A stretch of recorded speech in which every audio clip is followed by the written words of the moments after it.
자, 여러분 이어서 봅니다. 자, 기본서 77페이지입니다. 제3절 납세무자 별표 3개 하시고요. 자, 계속 요 출제가 이제 자주 되다가 최근에 지금 뜸했는데 올해 같은 경우는 나올 가능성이 높으니까 잘 보셔야 되고요. 먼저 1번에 사실상 취득자가 되는 경우 봅니다. 취득세 과세상을 취득하는 경우에요. 관계법령에 따른 여기가 포인트입니다. 밑줄이요.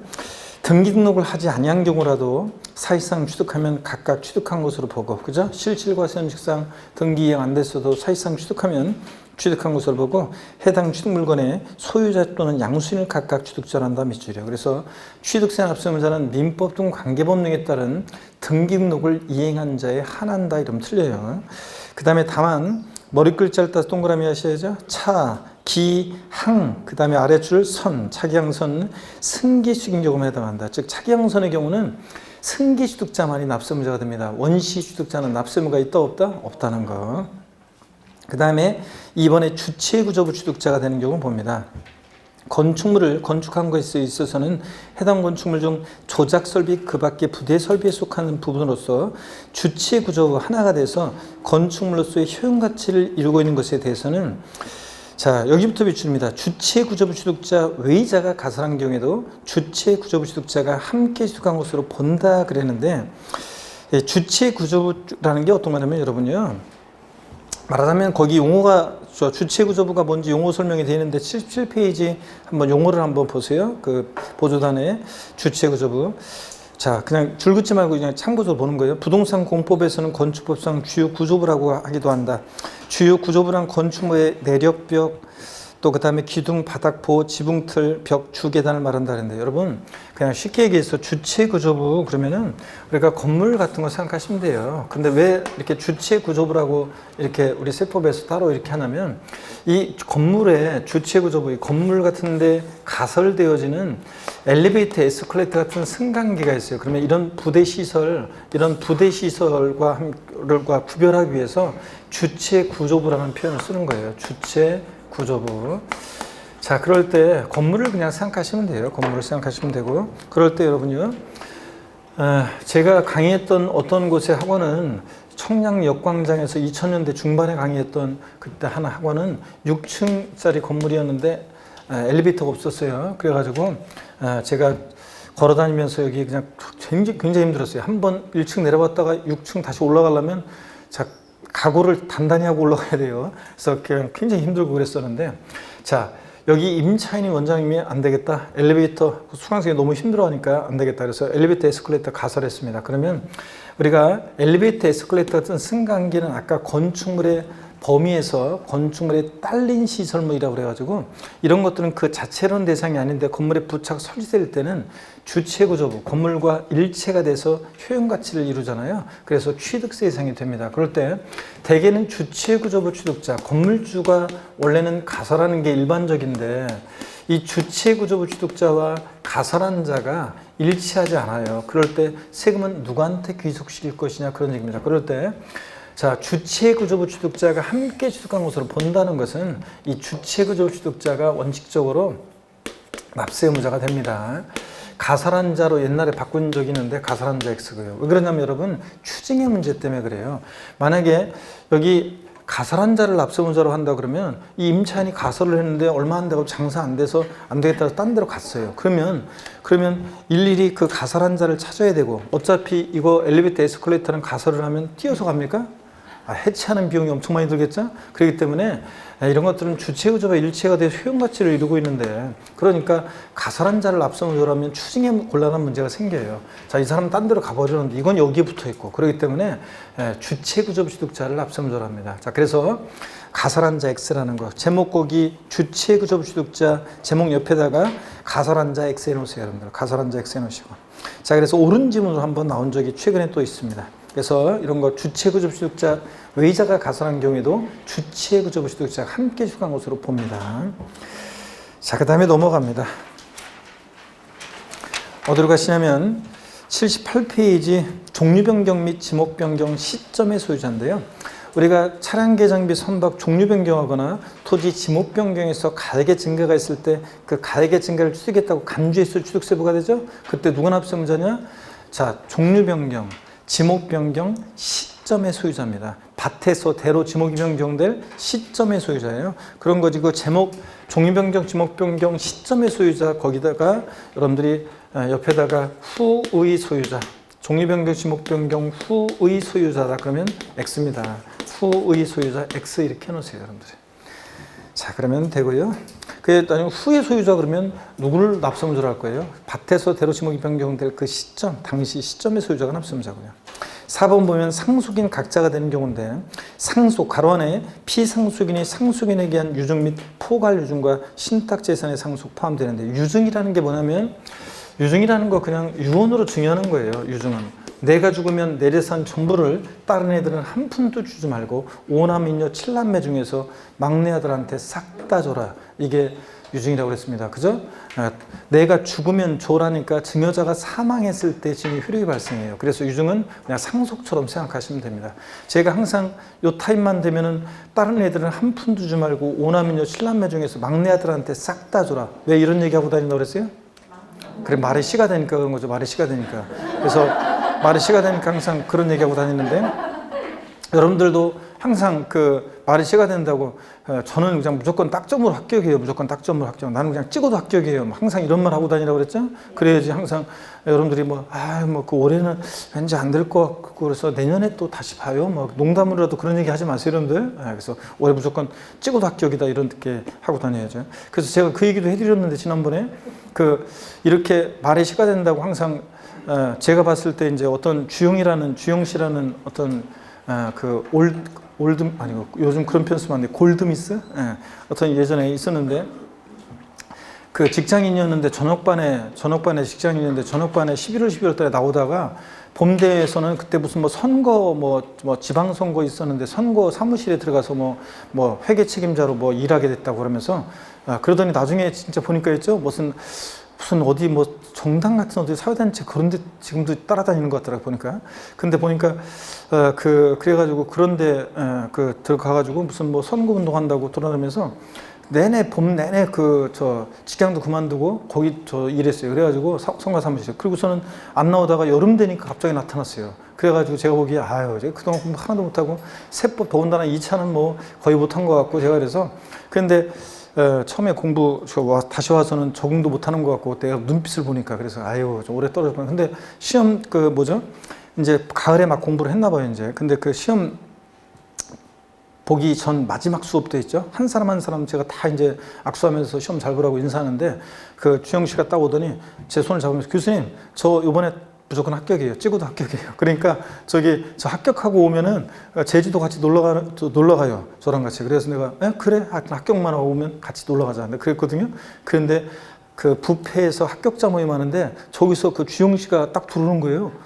속으로 뜨끔하면서 제가 여기 왜 들어왔지?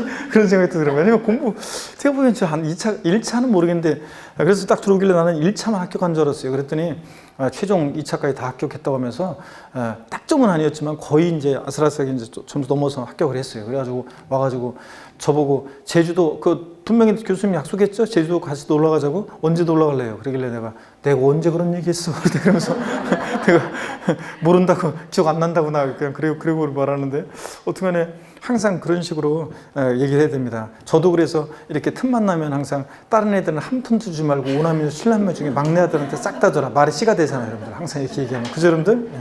자, 그래서 유증은 하여튼 상속과 같이 생각하시면 돼요. 유증 포함해서 상속으로 인해서 취득하는 경우에 두 번째 줄 중간 여기부터 밑줄입니다. 상속인 각자가 상속받는 취득물건, 가로도 계속 밑줄입니다. 지분을 취득하는 경우에는 그 지분에 해당하는 취득물건을 취득한 것으로 봅니다. 밑줄이요. 이 경우 상속인의 납부 의무에 관해서는 공유물의 연대납세무 규정을 준용한다. 밑줄자. 그 말은 무슨 말이냐면 공동상속의 경우에 공동상속인들은 취득세 납부에 대해서 연대납세무 있다는 얘기입니다. 자, 그럼 하나하나 설명드려볼게요. 상속으로 취득한 자산은 원칙적으로 상속인 각자예요.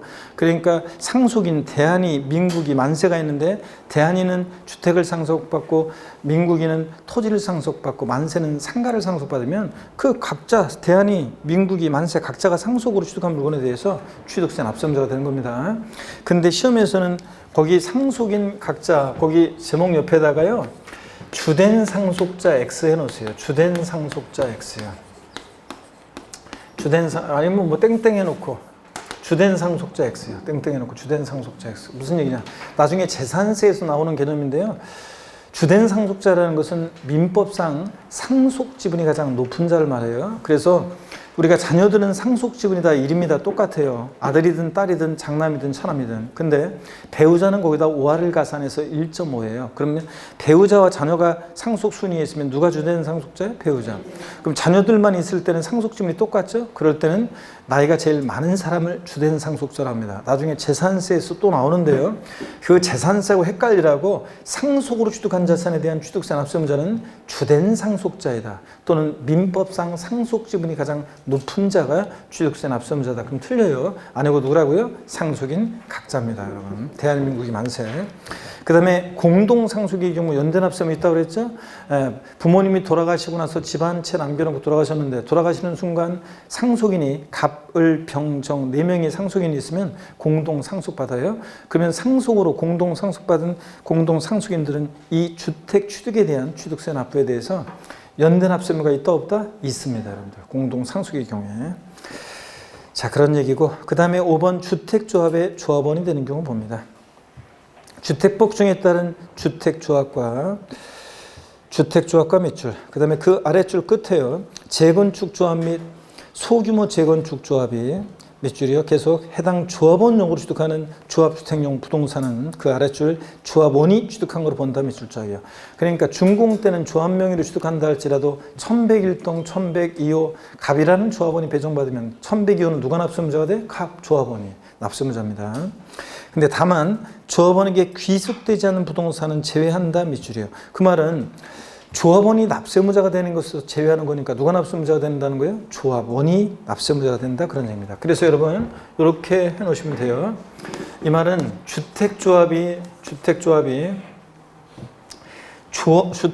등이 자 봅니다. 주택조합 등이 조합 원용으로 취득하는 자 보세요. 주택조합 등이 조합 원용으로 취득하는 조합 원용 부동산은 누가 납세의무자가 되느냐? 조합원이고요. 조합원이 납세의무자가 되는 거고 조합원이. 그 다음에 단지 내 상가나 일반 분양분 같은 비조합원용 부동산 있죠? 단지 내 상가나 일반 분양분 같은 비조합원용 부동산은 누구? 조합이 납세의무자가 된다는 얘기예요. 조합원이 납세의무자가 되는 것을 제외하는 거니까 조합이 납세의무자가 된다. 이 얘기입니다. 자, 그래서 조합원용 부동산은 조합원이, 비조합원용 부동산은 누구? 조합이 납세의무자입니다. 아까 취득세 비과세에서 신탁법에 의한 신탁산 취득은 비과세인데, 그죠?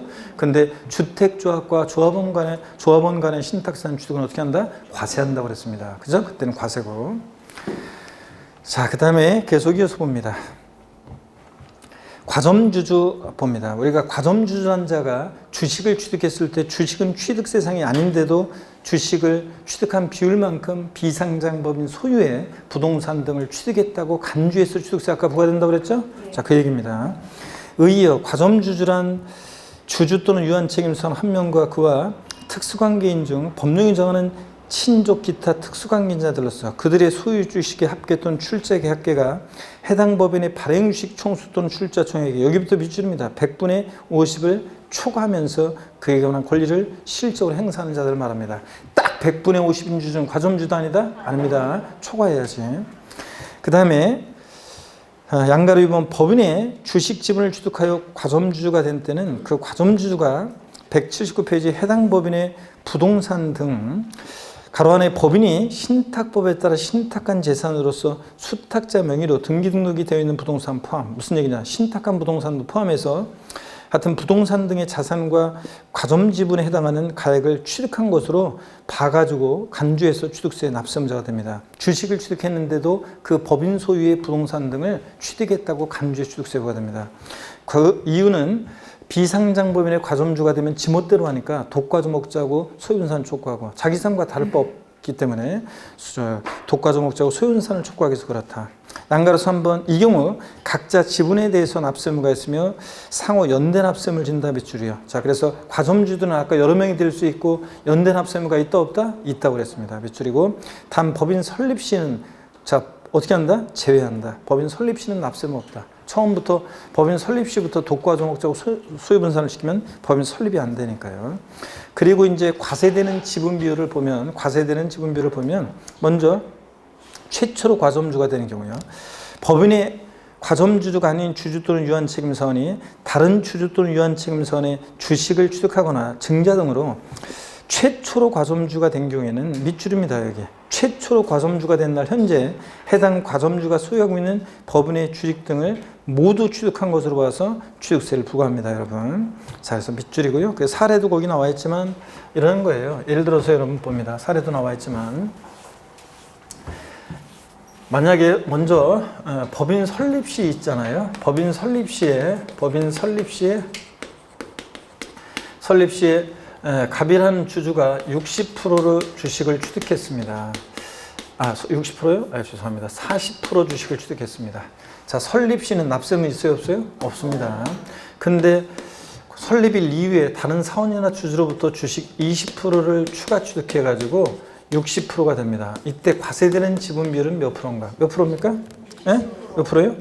예, 이때는요, 과점주가 아니었다가 최초로 이렇게 과점주가 아니었다가 최초로 과점주주가 되잖아요. 그러면 과점주주가 되면 이 과점주주가 된 날 현재 지분율 모두 과세합니다. 그래서 60% 전체를 과세해요. 20% 추가 취득한 것만 과세하는 게 아니라 그 다음에 이제 또 이어서 나오는 것이 과점주주가 된 이후에 10% 주식을 추가 취득합니다. 과점주가 된 이후에 이랬을 때는 70%가 됐을 때는 70%를 과세하는 게 아니라 과점주주가 된 이후에는요 증가분만 과세해요. 그래서 과점주주가 된 이후에는 주주 된 이후에는 증가분만 과세합니다. 그래서 증가분만 여기서 몇 프로요? 10%만 증가분만 과세한다. 자, 이런 얘기입니다, 여러분들. 증가분만 과세. 그런 얘기고요. 교재 보겠습니다. 3번을 볼게요. 자, 주식 지분을 취득함으로써 과점주가 된데 이미 과점주주가 된 주주 또는 유한책임사원이 해당 법인의 주식 등을 취득해서 해당 법인의 주식 등의 총액에 대한 과점주주가 가진 주식 등의 비율이 증가된 경우에는 밑줄입니다. 그 증가분을 취득으로 와서 취득세를 부과합니다. 과점주가 된 이후에는 뭐만? 증가분만. 다만 여기요. 증가된 후에 주식 등의 비율이 해당 과점주가 이전에 가지고 있던 주식 등의 최고 비율보다 증가되지 않은 경우에는 취득세를 부과하지 아니한다. 밑줄짝이요. 그럼 여기 어떤 건지 한번 또 설명드려 볼게요. 자, 이번에는요. 원래 과점주가 된 이후에는 증가분만 과세하는 건데 이번에 한번 보세요. 이번에는 예를 들어서 그 이전의 과정은 생략할게요. 생략하고 만약에 이 주주가 70%였어요.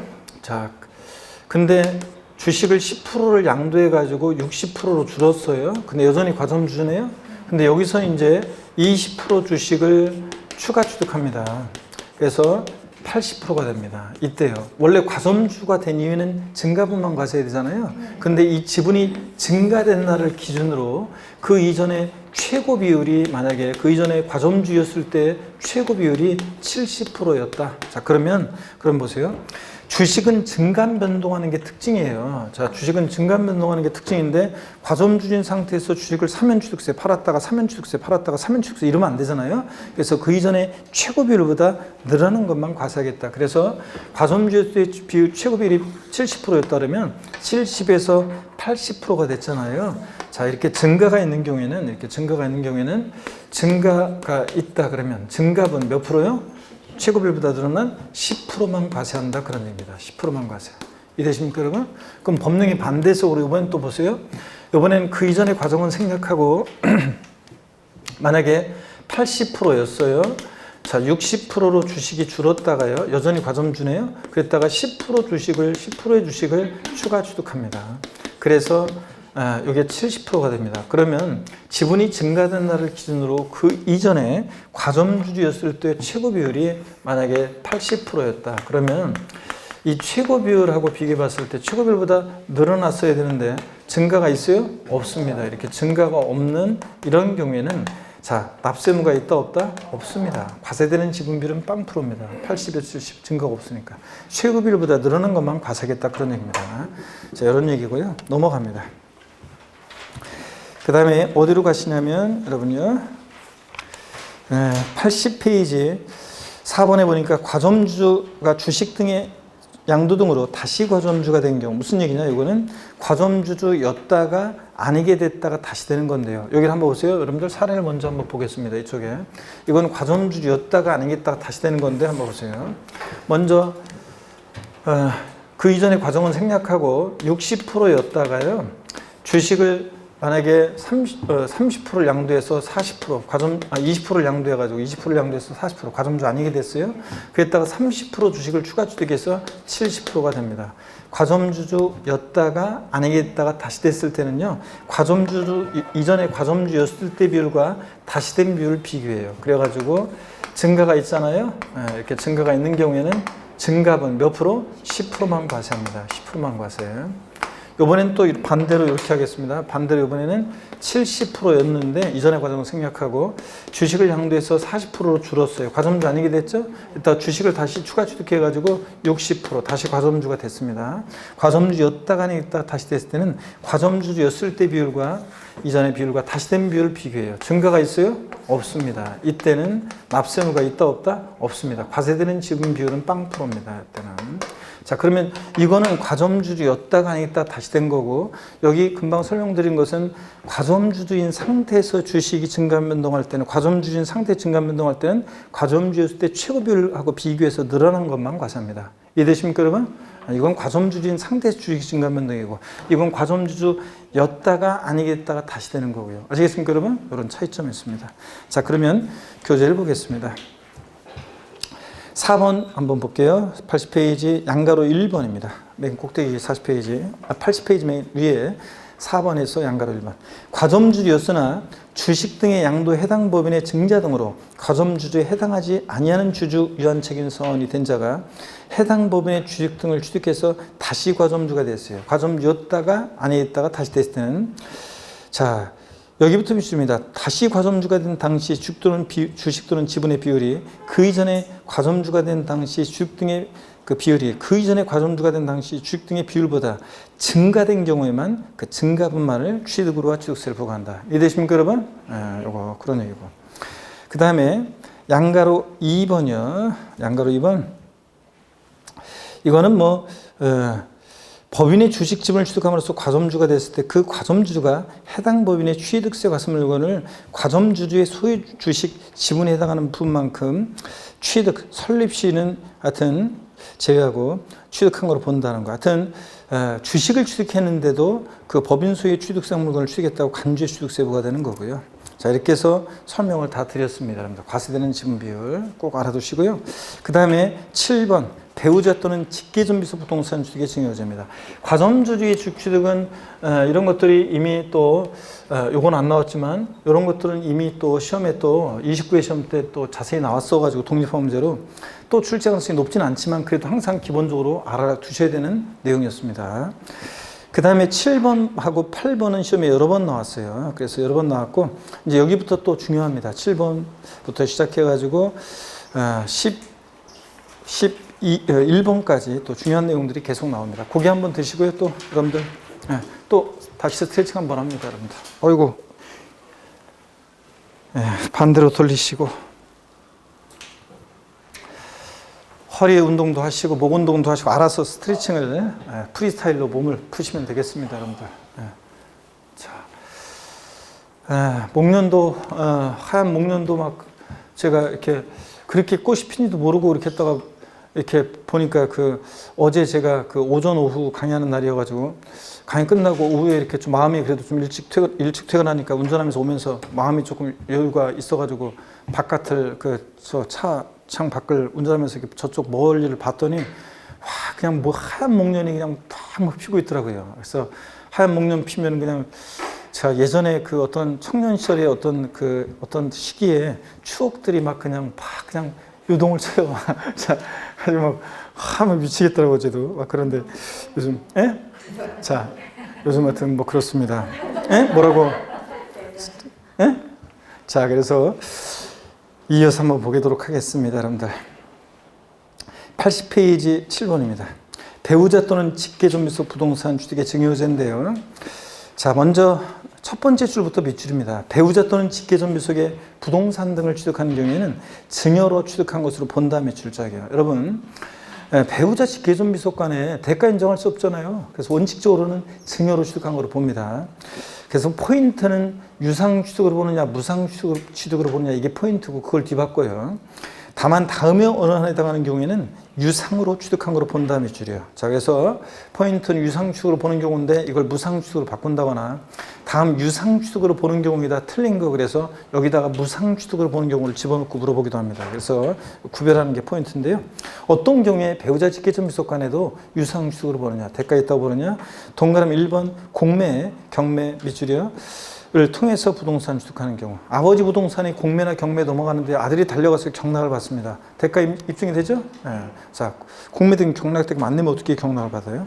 그래서 유상 취득으로 보고 2번 파산 선고로 밑줄이요. 인해서 처분되는 부동산 밑줄이요. 취득하는 경우 법원이 개입되어 있으니까 대가 입증이 됩니다. 그래서 유상 취득으로 보고요. 3번 권리전이나 행사의 등기등록이 자 여기 밑줄이요. 등기등록이 필요한 부동산을 서로 교환이야. 부동산을 서로 교환한다. 등기등록이 필요한 부동산을. 그러면 공시가 되니까 다 드러나죠? 대가 입증이 됩니다. 그래서 시험에 나왔던 것은 어떻게 나왔냐? 최근에 직계 비속이 직계 전속에 등기를 요하는 부동산을 교환으로 취득하는 경우에는 무상 취득한 것으로 본다. X입니다. 직계 비속이 등기를 요하는 직계 전속의 부동산을 교환으로 취득했을 때는 무상 취득하는 것으로 본다. X죠? 대가 입증이 되니까 유상 취득으로 봅니다. 그 다음에 4번 해당 부동산 등의 취득을 위해서 대가를 지급한 사실이 다음에 어느 하나에 의해서 증명되는 경우 그래서 기억번 그 대가를 지급하기 위한 밑줄이요. 취득자 소득이 증명되는 경우 아들이 아버지 부동산을 취득했는데 그것을 취득할 만큼의 아들의 소득이 입증됩니다. 유상 취득으로 봅니다. 니은번 소유재산을 처분 또는 담보한 금액으로 해당 부동산을 취득한 경우 아들이 아버지 부동산 취득했는데 자기 부동산 처분한 금액으로 샀다는 게 입증되거나 아니면 자기 집을 은행에서 담보로 제공하고 대출받아 샀다는 게 입증되거나 이럴 때는 유상 취득으로 봅니다. 디귿번 이미 상속세 또는 증여세를 과세, 비과세 감면받은 경우 포함해서 받았거나 신고한 경우로서 밑줄여 그 상속 또는 수중재산 가액으로 대가를 지급한 경우 아들이 자신의 아버지 부동산을 취득했는데 장인어른 돌아가셔서 상속받은 재산으로 샀다는 게 입증되거나 아니면 장모님으로부터 증여받은 재산으로 샀다는 게 입증되거나 이럴 땐 뭐라고요? 유상 취득으로 봅니다. 자, 이렇게 해서 배우자 직계존비속의 부동산을 취득하면 원칙은 뭐로? 증여받아 취득한 걸로 보는데 다만 이렇게 대가 있다고 입증이 되는 이런 경우에는 뭐라고요? 유상 취득한 걸로 봅니다. 그 다음에 81페이지 8번 부담부 증여의 경우 채무인수익에 대한 유상 취득 의제는 이거는 나중에 양도소득세 할 때 있죠. 제가 우리 교재에 여기 나와 있는 것보다 좀 더 자세하게 제가 설명을 드리겠습니다. 나중에 그래서 이거보다 좀 더 자세하게 나중에 양도소득세 부담부 증여 할 때 설명할 때 여기 와서 다시 설명을 드리면서 좀 더 자세히 설명을 드릴게요. 일단은 넘어가고 9번입니다. 그리고 기본 이론 과정 배웠던 분들 그 부담부 중에 배웠던 분들은 읽어보시면 되고 처음 오신 분은 일단 넘어가고요. 9번입니다. 상속재산의 재분할에 따라 초과 취득 시 증여의제입니다. 상속 개시 후 이건 어떤 건지 일단 먼저 설명을 한번 듣고 보는 게 좋은데요. 한번 볼까요? 이건 어떤 거냐면 상속재산 부모님이 돌아가시고 상속재산을 이렇게 남겨놓고 돌아가셨어요. 상속재산을 남겨놓고 돌아가셨는데 부모님 돌아가시고 상속재산 남겨놓고 돌아가셨습니다. 그럴 때 상속인이 3명이 있었습니다. 가불병 3명의 상속인들이 있었고 삼형제인데요. 삼형제가 상속재산을 협의해서 분할로 취득을 합니다. 그러면 공평하게 분할로 취득을 했어요. 그러면 상속재산 협의해서 분할로 취득했을 때는 상속으로 취득한 겁니다. 그래서 가불병 각자가 납세무자가 되고 상속인 각자가 납세무자가 되고 자기가 상속으로 취득한 지분의 부분에 대해서 각자가 납세무자가 되고요. 세율도 상속으로 인한 취득세 세율이 적용됩니다. 취득세 세율이. 근데 부모님이 돌아가시고 나서 일주기가 다가오는 어느 날 마음 착한 큰형님이 부모님 생각이 간절해집니다. 처음에 돌아가셨을 때는 그렇게 슬펐는데 일상에 매몰돼서 정신없이 살다 보니까 까맣게 잊고 있다가 어느 날 일주기가 다가오는 날 마음 착한 큰형님이 부모님 생각이 나서 살아생전에 잘 못했던 것만 생각나고 막 마음이 울적해서 소주 한잔 마시다가 있죠. 동생들 생각이 납니다. 그래서 야 우리 둘이는 그래도 먹고 살만한데 막내하고 우리가 똑같이 나눴잖아. 이게 오히려 불공평하다. 우리가 막내한테 좀씩 더 주자. 자, 그래가지고 마음착한 형님들이 막내한테 좀씩 더 줍니다.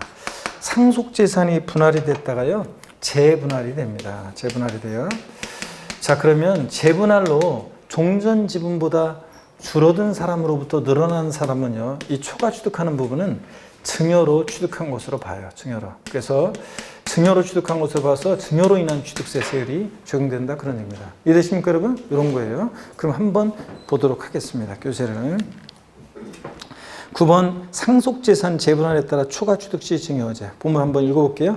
상속 개시 후 상속재산에 대해서 등기등록 명의계서 등에 의하여 각 상속인이 상속분이 확정돼서 등기등이 되나. 이거는 이제 각자 협의해서 분할로 나눠 가졌죠. 상속을 취득한 거예요. 자, 된 후 그 상속재산에 대해서 여기부터 유출입니다. 그 공동상속인이 협의해서 재분할한 결과 특정 상속인이 당초 상속분을 추가해 취득하게 되는 재산가액은 그 재분할에 의해서 상속분이 감소한 상속인으로부터, 여기가 포인트입니다, 증여받아 취득한 것으로 봅니다. 상속으로 취득한 것으로 본다면 틀려요. 재분할에 의해서 추가 취득하는 부분은 뭐로? 증여받아 취득한 것으로 봅니다. 이게 포인트예요. 상속으로 취득한 것으로 보느냐, 증여받아 취득한 것으로 보느냐. 세율이 달라요. 취득세 세율이. 다만 다음에 언어에 해당하는 경우는 그러하지 아니하다. 이 말은 밑줄이요, 증여받아 취득한 것으로 보는 것에서 그러하지 아니하다니까 상속으로 취득한 것으로 보는 경우가 있어요. 증여받아 취득한 것으로 보는 게 아니라 어떤 경우냐, 세 가지가 있는데 다 외울 필요는 없고 1번만 밑줄입니다. 상속에 따른 취득세 신고 납부기 안내 재분할에 의한 취득과 등기 등을 모두 마친 경우 밑줄이요. 자, 여러분, 우리가 상속으로 인한 취득은 취득세 신고 납부기 안내 미리 말씀드리면 상속 개시일이 속하는 달의 말일로부터 6개월입니다. 제가 아까 왜 마음 착한 큰형님이 부모님 돌아가시고 나서 일주기가 다가오는 때 이렇게 스토리를 얘기했냐면, 상속에 따른 취득세 신고 납부 기한, 상속 개시일이 속한다 말도 6개월, 요 기간 내 재분할에 의한 취득과 등기 등을 모두 마친 경우에는 그러하지 않냐다. 즉 그때는 증여받아 취득한 거로 보지 않고 뭐로? 상속으로 취득한 거로 봅니다. 그래서 제가 그렇게 얘기한 거예요. 등등 이런 경우. 시험에서 바꾼다 그러면 뻔하죠. 뭐 상속에 따른 취득세 신고 납부 기한 내 재분할에 의한 취득과 등기 등을 모두 마친 경우에도 증여받아 취득한 거로 본다. 이러면 틀려요. 상속으로 취득한 거로 봅니다. 이때는. 하여튼 원칙적으로 상속재산이 협의해서 분할됐다가 재분할로 초과 취득하는 부분은 원칙은 뭐라고요? 증여받아 취득한 거로 보고, 다만 이렇게 상속에 따른 취득세 신고 납부 기한 내 재분할에 의한 취득과 등기 등을 모두 마치면 그때는 상속으로 취득한 거로 본다. 이렇게 이해해 두시고요. 우리가 7번과 8번은 시험에 여러 번 나왔어요. 자, 7번, 8번, 9번이 같은 해에 똑같이 신설이 됐어요. 이 7번, 8번, 9번 규정이 같은 해 똑같이 신설이 됐는데 7번, 8번은 시험에 여러 번 나오는데 이 9번만 아직 한 번도 안 나왔어요.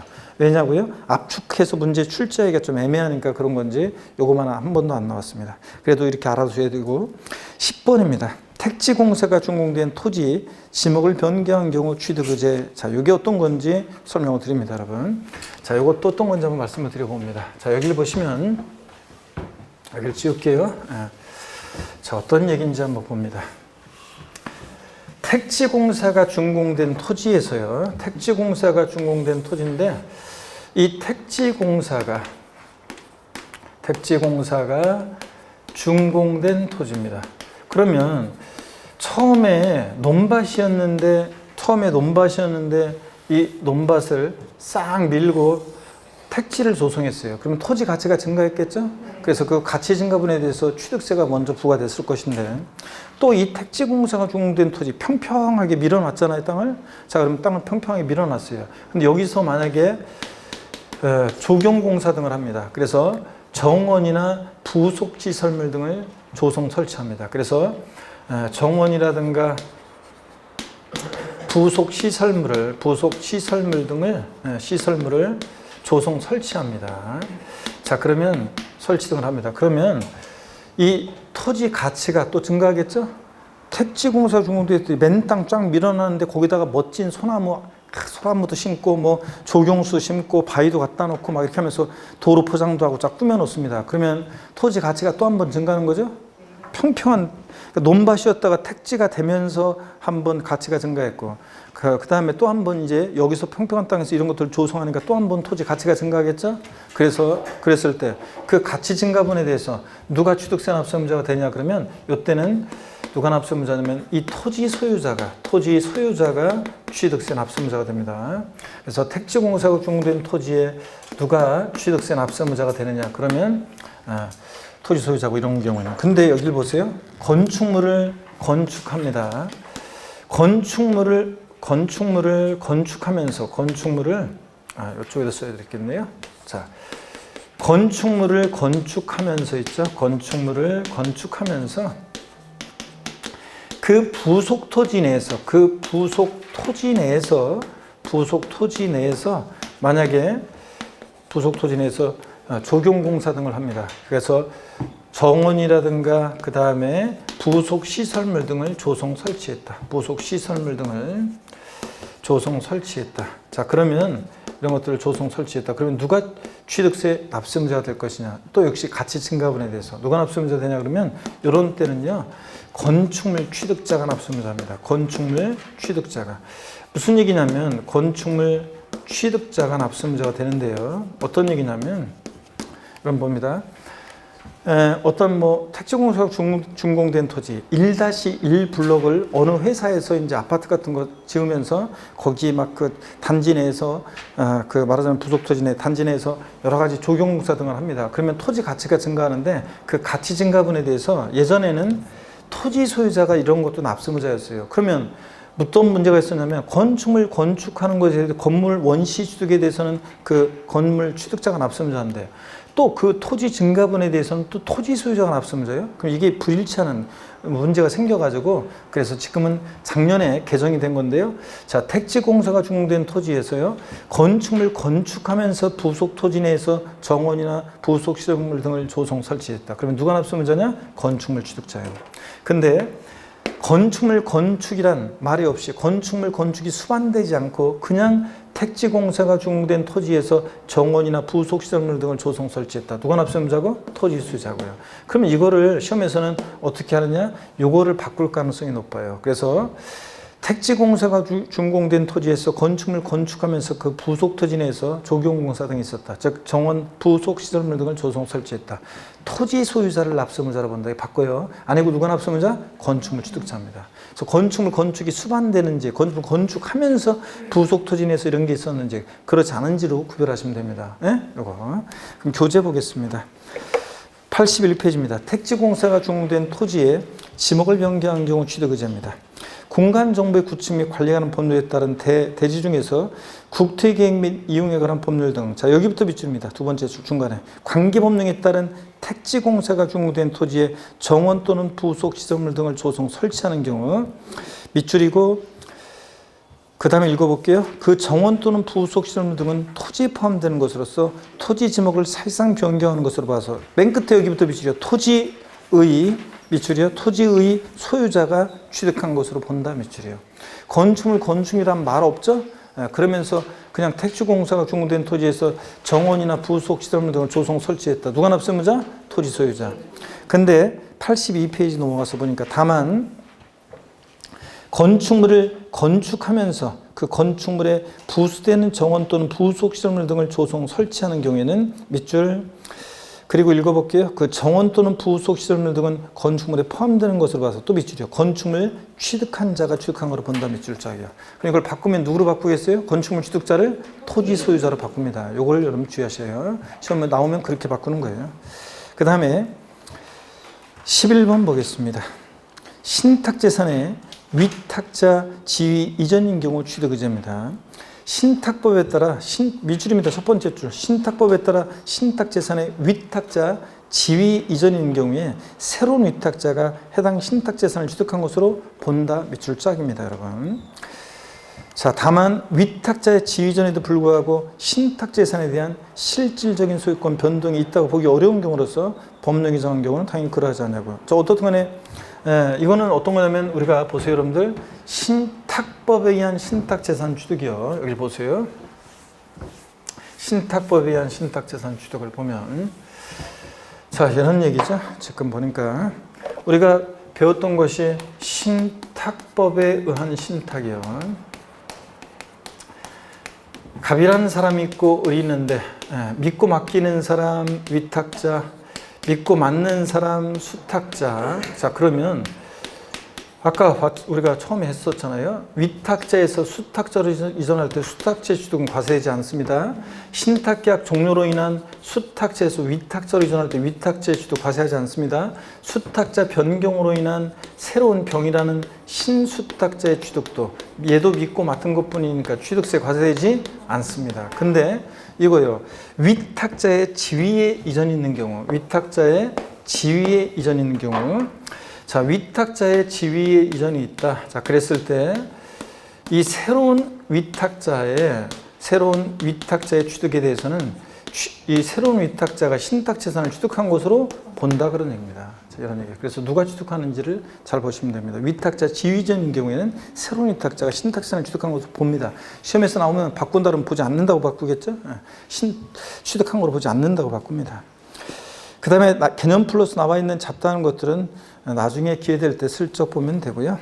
그 다음에 실력 체크 문제. 자, 이거는 29회 때 문제인데 한번 보시면 지방세법상 과점주주 간주취득세가 과세되는 경우가 아닌 것은 모두 몇 개인가 그랬습니다. 83페이지 유가증권시장에 상장한 법인이 아니며 지방세 특례제한법 고려해서 한다. 1번이요. 기억번. 법인 설립 시 발행하는 주식을 취득함으로 과점주가 된 경우. 설립 시는 납세무 있어요 없어요? 없다고 그랬습니다. 여러분들. 자, 그 다음에 또 보시니까 니은번 과점주주가 아닌 주주가 다른 주주로부터 주식을 취득함으로써 최초로 과점주가 되면 최초로 과점주가 된 날 현재 지분을 모두 과세한다고 그랬죠? 예. 디귿번 이미 과점주주가 된 주주가 해당 법인의 주식 등을 취득해서 해당 법인의 주식 등의 총액에 대한 과점주주가 가진 주식 등의 비율에 증가한 경우에는 자, 그 증가분에 대해서 납세무가 있다고 그랬죠? 예. 60에서 70%가 됐다. 증가는 10%요. 리을번 과점주주 집단 내부에서 주식이 이전됐으나 과점주주 집단이 소유한 총 주식의 비율에 변동이 없는 경우 있잖아요. 변동이 없는 경우에는 이때는 과세가 되지 않아요. 그래서 여러분 보시면 갑을병 자 이렇게 있는데 얘 30%, 얘 40%, 자 그 다음에 30%입니다. 근데 얘네들이 친족관계 등 특수관계가 있습니다. 그러면 갑과 을은 과점주주가 된다고 그랬죠? 네, 그럴 때 이 과점주주 집단 내부에서 총 주식의 변동은 없는데 이 70% 총 주식의 변동은 없는데 을이 갑한테 뭐 5%를 더 이전했어요. 그래서 갑이 35%가 된다. 이럴 때는 취득세 과세되지 않습니다.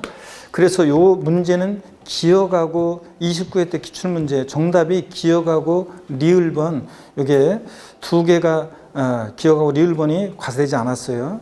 그래가지고 정답이 몇 번이 돼야 되냐면 요게 정답이 몇 번이 돼야 되냐면 3번이 돼야 됩니다. 3번이. 자, 그래서 답을 정답 2번으로 돼 있죠? 3번으로 고칩니다, 여러분들. 그래서 29회 시험 때 이게 기억하고 리을번 이게 두 개가 기억하고 리을번 두 개가 요게 과세되지 않았습니다. 기억하고 리을번. 그래서 기억 리을 두 개 다 체크합니다. 2번 문제 봅니다. 그래서 요 1번은 정답을 수정합니다. 3번으로요. 2번 지방세법상 취득세 납세무에 관한 설명으로 틀린 거랬습니다. 27회 때 문제인데요. 1번 부동산 등의 취득은 민법 등 관계법 등에 따른 등기를 하지 아니한 경우라도 사실상 취득하면 취득한 것으로 본다. 그렇죠, 여러분들? 실질과세는 측상.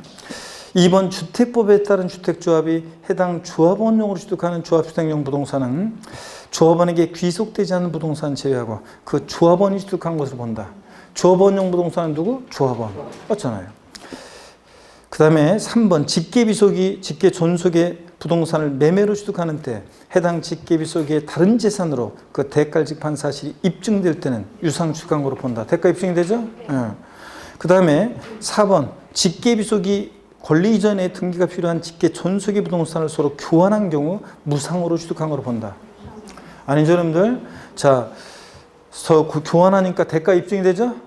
그래서 이런 경우는 공매, 경매 등과 함께 교환, 이거는 유상 취득한 것으로 봅니다. 4번 틀렸고요. 그래서 제가 포인트가 이거는 유상 취득으로 보느냐, 무상 취득으로 보느냐 이게 포인트고 그걸 바꾼다고 했는데 역시 사람은 심리가 똑같아요.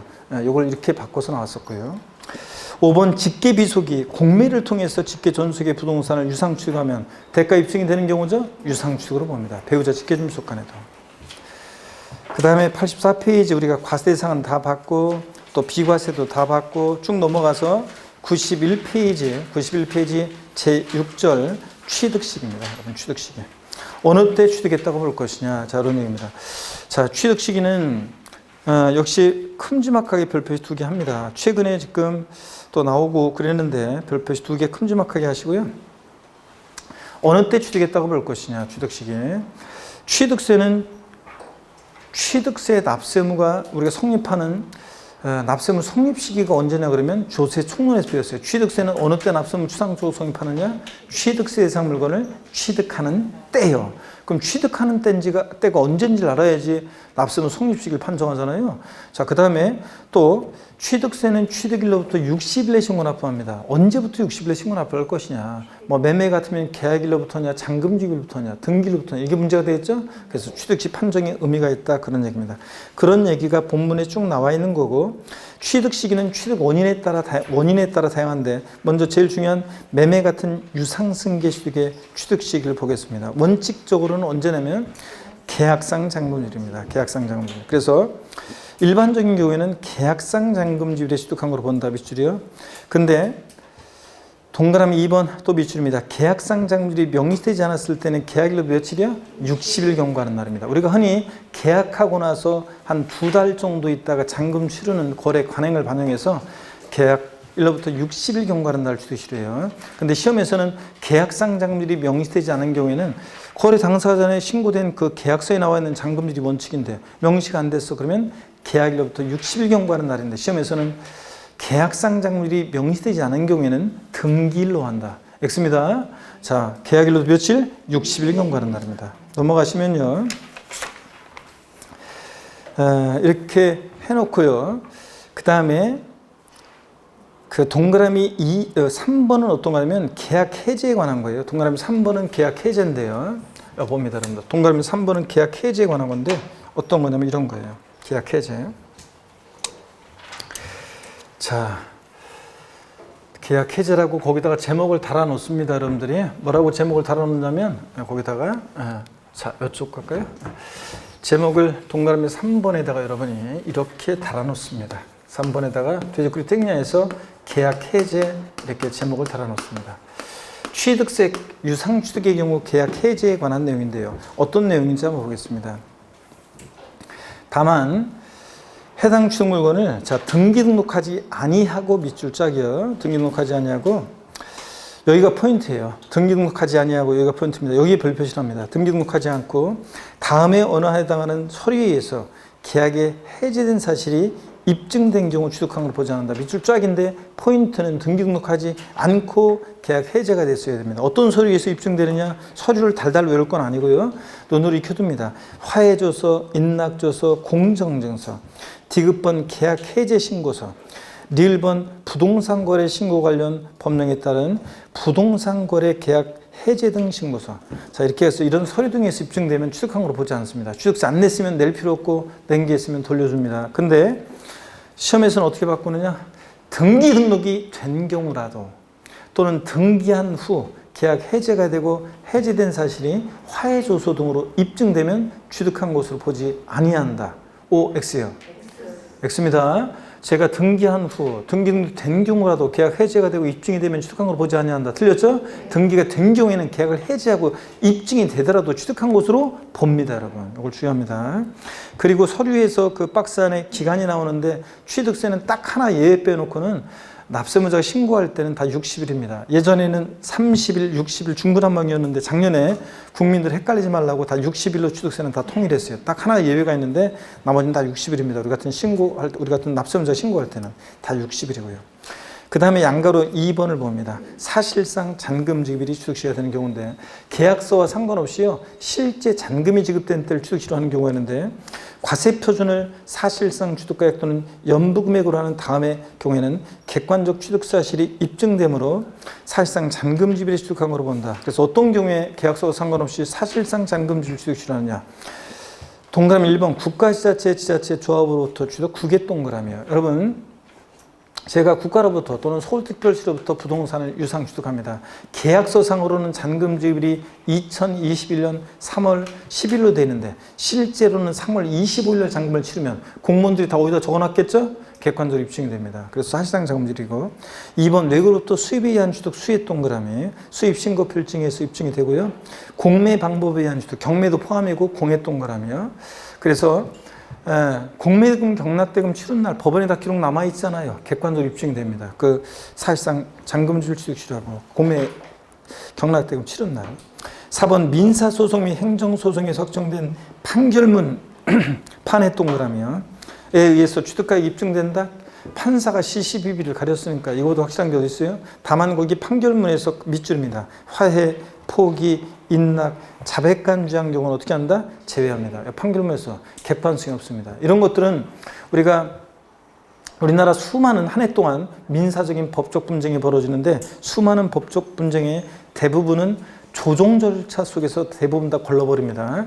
그래서 다 그냥 끝까지 간다 그러면 법원에서 감당할 수가 없어요. 그러니까 대부분은 다 재판 전에 또는 재판 중에 분쟁의 당사자 불러 모아서 판사가 양쪽 당사자 불러 모아서 이렇게 얘기합니다. 내가 보니까 쟁점은 다 정리가 됐는데 액수의 문제인데 서로 조금씩 양보해서 이 정도 선에서 이렇게 하고 우리 끝 마칩시다 해가지고 화해 권고안을 내요. 양쪽에서 받아들이면 조세 기자는 그대로 끝납니다. 종결되고 절차가.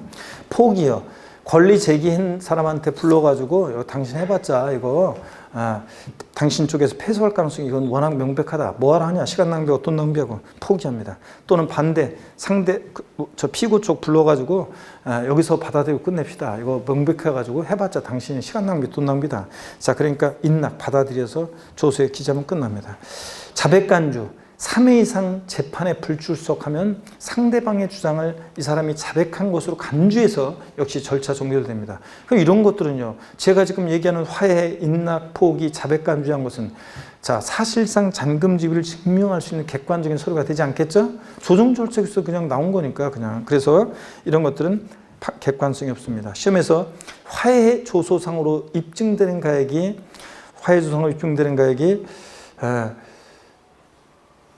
화해조소상으로 잔금지율이 입증되는 경우에 그 사실상 잔금지율 취득세상 취득시효한다 그러면 틀려요. 원칙으로 돌아가서 계약상 잔금지율입니다.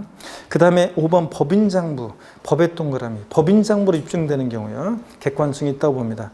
법인이 계약의 일방 당사자거나 그럴 때 법인장부로 입증된다. 객관성이 있습니다. 머리글자를 따서 국수공판법입니다. 여러분 자 객관성인 거래 국수공판법 머리글자를 따서 그렇게 했었죠? 그럼 우리 지금까지 본 얘기를 한번 볼까요? 유상취득의 경우 취득 시기를 한번 보니까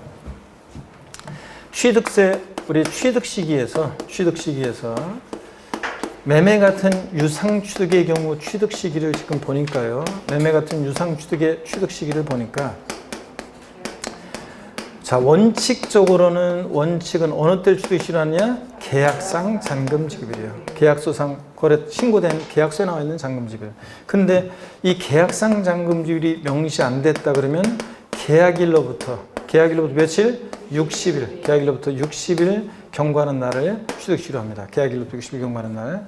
그 다음에 예외적으로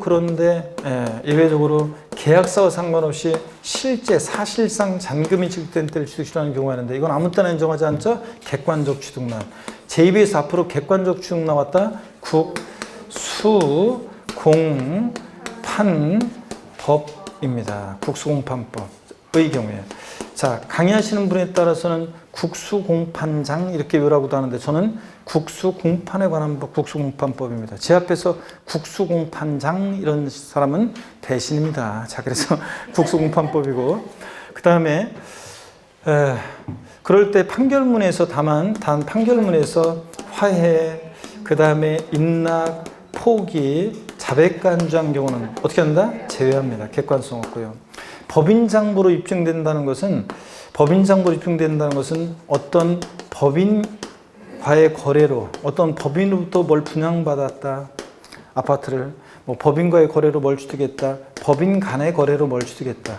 계약의 일방 당사자가 법인이면 법인장부로 입증된다고 보고요. 자, 이건데요. 다만요.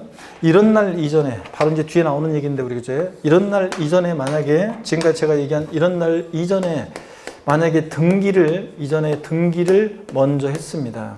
등기 등록을 먼저 했어. 그러면 어느 때를 취득시로 하냐? 그 등기 또는 등록일입니다. 등기일이 빠르면 언제라고요? 등기일입니다. 등기일이 빠르면 등기일이에요. 그러면 이런 표현이 맞는지 한번 들어보세요. 이런 표현이 맞는지. 등기 또는 등록일인데, 자, 이런 표현이 맞는지 한번 들어보세요. 개인 간 유상승계 취득의 경우에 취득세상 취득 시기는 계약상 잔금주일과 등기일 중 빠른 날이다. OX요.